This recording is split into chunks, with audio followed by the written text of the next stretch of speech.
Next week on Days of Our Lives. Order! Welcome back to the Days of... Today we're diving into the thrilling twists awaiting us in the week of August 4th to 8th, where family loyalties clash and courtroom drama reaches fever pitch. In the heart of Salem's bustling courthouse, E.J. DiMera is set to make a bold move that could upend the entire proceedings against his son, Johnny. As the trailer teases, E.J. voices his frustration over what he sees as a glaring ethical breach by the prosecutor, Belle Black, whose personal ties to the case run deep. He demands an immediate halt to the trial, arguing that her involvement taints the pursuit of justice. This isn't just a legal gambit. It's a desperate father's plea, amplified by the high-stakes atmosphere where every word could sway the jury. Imagine the tension in the room as E.J., with his signature intensity, points out how Belle's dual roles as Johnny's aunt and his own romantic partner create an impossible web of complications, potentially biasing every piece of evidence presented. Belle, however, isn't one to back down easily. Spoilers indicate she'll counter E.J.'s accusations with sharp wit, reminding everyone that it was E.J. himself who twisted her arm to take on the prosecutorial role in the first place. This revelation adds layers to their already complicated relationship, highlighting the irony of E.J. now crying foul.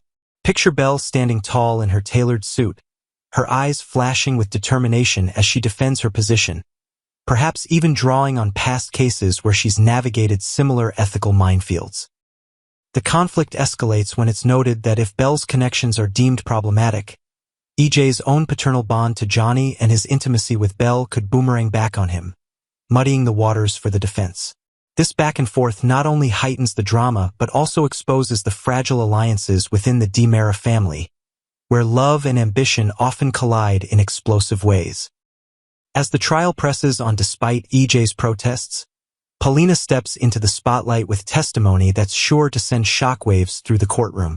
She'll reluctantly admit under oath that Johnny had openly expressed resentment toward his father, uttering words like "he deserved it" in a moment of heated emotion. This admission, drawn from a private conversation, paints Johnny in a harsher light, but it also opens doors for E.J. to pivot strategically. Envision Paulina on the stand, her voice steady yet laced with regret, as she recounts the incident amid whispers from the gallery. E.J., ever the cunning attorney, seizes this opportunity to redirect suspicion toward other potential culprits in Salem, weaving a narrative of widespread grudges that could implicate anyone from old rivals to unexpected allies. Shifting focus to another key player, Marlena Evans finds herself in a precarious spot after subjecting young Rachel to a fresh series of probing questions. This interrogation, conducted with Marlena's trademark empathy, might unearth buried truths that Rachel has subconsciously suppressed, including the possibility that she herself pulled the trigger on E.J. that fateful night. The scene could unfold in Marlena's cozy office, with soft lighting and gentle prompts coaxing Rachel to recall fragmented memories of chaos and fear.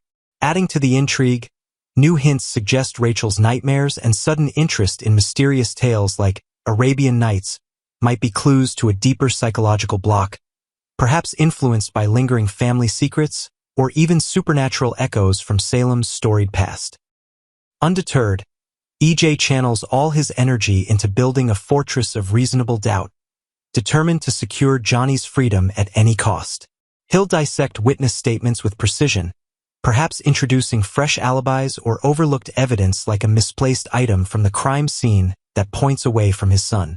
Meanwhile, Marlena grapples with her own moral dilemma. She yearns to shield Johnny from an unjust conviction, yet exposing the truth could shatter Rachel's innocent world. This internal conflict is compounded by Marlena's ongoing struggles with unexplained blackouts and vivid dreams featuring enigmatic figures, such as the elusive Queen of the Night, which add a haunting dimension to her days. The pressure mounts as Belle begins to piece together that Marlena might hold the key to the real shooter's identity.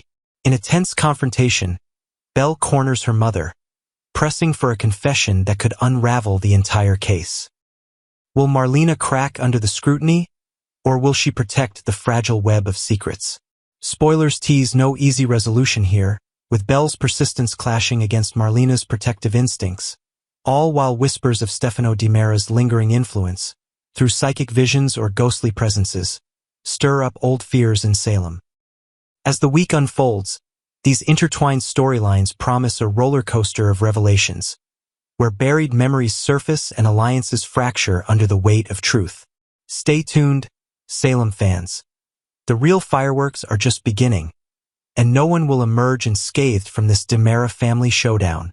Next, we're diving into a suspenseful, intimate, and surprising episode as Kat and Chad find themselves trapped together in the most unexpected of places, an elevator. What follows is a whirlwind of emotional unraveling, dark humor, and startling revelations that might just reshape their dynamic forever. The elevator trap that no one saw coming. It began as just another routine day, until fate decided to throw a curveball. Somewhere between the second and third floors of a quiet Salem office building, Chad and Kat suddenly found themselves trapped inside a malfunctioning elevator. The lights flickered, the box jolted violently, and then silence. But it wasn't just a temporary glitch. Every single button on the control panel was dead, from the floor selectors to the emergency call switch. Even their cell phones betrayed them. No signal, no help.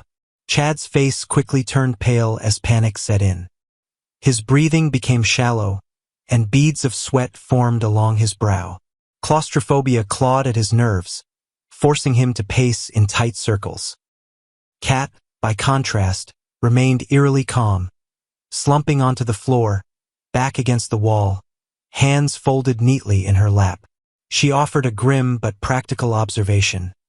"No one's going to find us anytime soon." She then listed off every reason why. It was after hours. The janitor had already left. The building's security cameras were offline for maintenance. Chad didn't appreciate her realism one bit. Kat keeps calm while Chad spirals as the minutes dragged into hours. Chad's desperation only deepened. He attempted to pry open the elevator doors, only to find the shaft staring back at him, an abyss several feet above the nearest floor. Jumping was out of the question. Climbing was impossible. Meanwhile, Kat cracked a joke about needing popcorn for this performance. "Seriously, you're like a frantic actor in a one-man Broadway show," she quipped. Kat's calm demeanor was more than just nonchalance. It was survival instinct. Having been through countless Salem catastrophes, a stuck elevator barely registered as a problem to her. "Come on," she said with a shrug. "This is Salem. We've had demon possessions, back from the dead relatives, and babies swapped at birth. A broken elevator is just a Tuesday." Eventually, Kat coaxed Chad into sitting down next to her. Once the adrenaline began to wear off, the two started talking. Really talking. From elevators to courtrooms, the EJ Factor Kat, always the strategist, diverted Chad's attention by steering the conversation toward the ongoing courtroom drama. She asked how things were going with the trial, and surprisingly, Chad softened. He spoke about EJ, his half-brother, how they'd finally found common ground despite a history littered with betrayal, rivalry, and miscommunication. "He thanked me," Chad said, the words tinged with disbelief. "Actually looked me in the eyes and said he loved me." Kat, who had her doubts about EJ's sincerity, raised an eyebrow but said nothing. The more Chad talked, the clearer it became that their relationship had evolved. Painfully, imperfectly, but evolved nonetheless. He explained how, though he and Stefano never shared much of a bond, Stefano had been the dominant figure in EJ's life.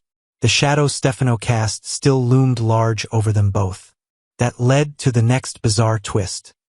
Susan and the ghost of Stefano. Chad recounted his earlier encounter at the Di Mera mansion.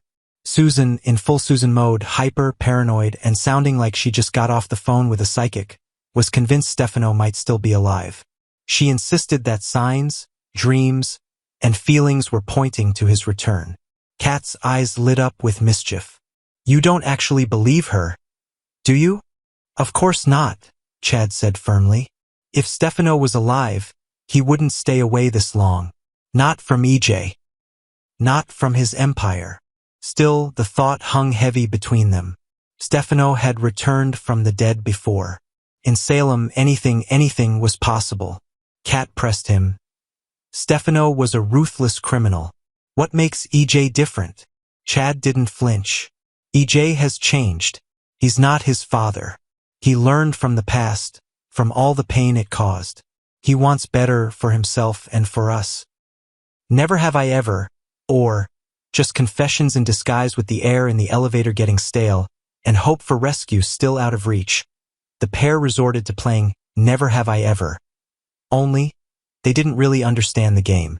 Instead of taking turns and sipping imaginary drinks, they just started tossing out confessions like grenades. Kat laughed as she admitted to accidentally giving a boy named Aaron a concussion back in 3rd grade. I was trying to impress my friends with a cartwheel. Aaron's skull was just in the wrong place at the wrong time. Not to be outdone, Chad admitted to faking a brain tumor once, just to win the sympathy, and ultimately the affection of a girl he had a crush on during his reckless youth. The more shocking the stories got, the louder their laughter grew. I think we're playing this wrong, Kat said between chuckles. Or maybe we're just two really messed up people who found each other in a box of broken metal, Chad replied. Minty water and the truth in stillness eventually. The emotional high settled, replaced by a peaceful lull. Kat pulled a tiny mint from her bag. For elevator breath, she joked, and sipped from her reusable water bottle. Chad gratefully accepted a swig. The quiet wasn't awkward. In fact, it was kind of nice. They realized that despite everything, the chaos, the family drama, the buried traumas, they were glad it wasn't anyone else in that elevator. Anyone else would have made the hours unbearable. Weird how being stuck can make things clear, Kat mused. Yeah, Chad agreed. Like, who you can actually stand being trapped with. Rescue, or not quite yet. Just as the first signs of rescue could be heard. Voices in the hallway, the distant hum of tools on metal. Chad and Kat sat silently, unsure of whether they even wanted it to end. The moment, for all its absurdity, had given them something rare in Salem. A real, raw, uninterrupted connection. Next time, Chad said, standing as the elevator began to shift slightly. Let's hang out somewhere with windows. Kat smirked. Nah, I kind of like this box. As the doors finally creaked open, letting in fresh air and shocked rescuers, neither of them spoke. They stepped into the hallway, not quite the same people who went in.